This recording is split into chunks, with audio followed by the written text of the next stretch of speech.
Hey there, third grade. Mr. Xander here. Why do animals choose to live where they live?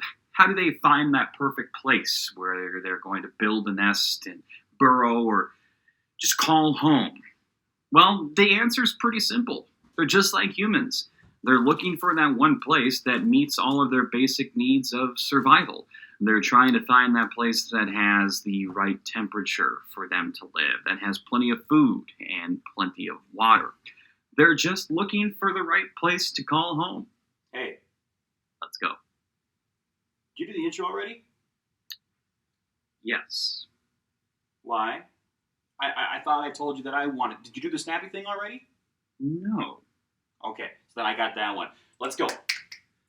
You know, I already did the let's go. You know what?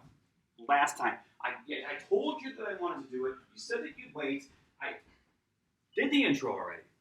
Each living thing needs a certain environment. A living thing's environment is everything that surrounds it.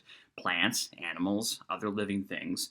Even down to the soil, air, water, and sunlight is important for an animal to take into account when deciding where to settle down. These things working together is an ecosystem. It's kind of like buying a house. They need to know how much sunlight their location will get, how much the weather changes, rainfall, snow, how hot and cold it gets, temperature extremes. Is the soil healthy enough for things to grow? If not, where would they get food? Each living thing needs a certain environment, and what works for one doesn't work for another. It's specific to them. It's what they need to survive. The ways living and non-living things interact with each other is important for how an ecosystem works. Living things like plants and animals need and rely on non-living things like heat and air for survival. So when they decide to settle down someplace and call it their home, they make sure that it has everything that they need. Oh, when the saints go marching in. Oh, when the saints go marching in. Excuse me. Ah, my music! The place where a living thing makes its home is its habitat. They decide to live there because the place has everything they need. A habitat can be a branch of a tree, a prairie, a riverbed, or even A cul-de-sac. It's snowing. the habitat gives light, air, water, food, space, all the basic needs for survival. Take away one of those things, and the habitat might not be useful anymore, at which point living things will struggle to survive, and even die, unless they find a way to move to a new habitat. That being said, ecosystems change over time.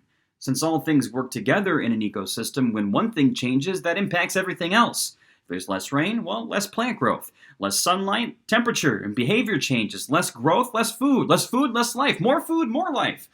Different kinds of life means different kinds of predators, different kinds of You get the idea.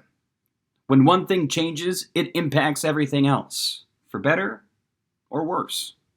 All the living things of the same kind that live in the same place at the same time, that's called a population.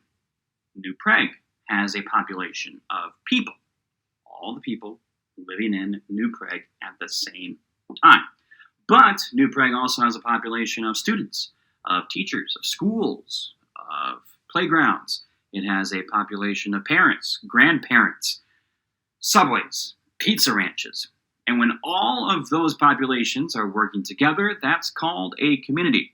And one choice from one population can have an impact on the other populations in that community. So, case in point, one choice of one person in one population could impact the other people around them. It's a good life lesson there. Hey, next week we're going to be taking a look at specific kinds of ecosystems, grasslands and deserts, tundras, frozen tundras. We'll see you then. Didn't even snap.